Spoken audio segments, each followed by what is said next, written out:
জমিন, তোমরা যারা জমিন ধ্বংস করে দিতে চাও, আমি আল্লাহও দেখতেছি কেমন গুনাহ হইতেছে।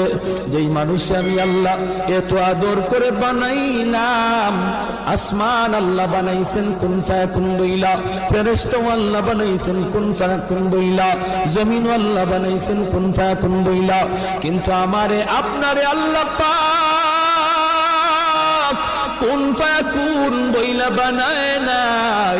আমাকে আপনাকে যখন আল্লাহ বানাইছে, খালাকতু বিয়াদাইয়া, আল্লাহ বলে আমি আমার নিজের হাত দিয়া বান্দা বান্দিরে বানাইছি। কারণ এই চেহারার মধ্যে এত দামি কপাল, ওই কপাল দিয়া বান্দা আমার কুদরতি কদমে সেজদা দিবে। এই কপালটার এত দাম, এই কপাল কুন ফায়াকুন বললে হয় না, এই কপাল ফেরেশতাদের হাতে বানাইলেও হয় না, আমি আল্লাহ নিজের হাতে বানাইছি।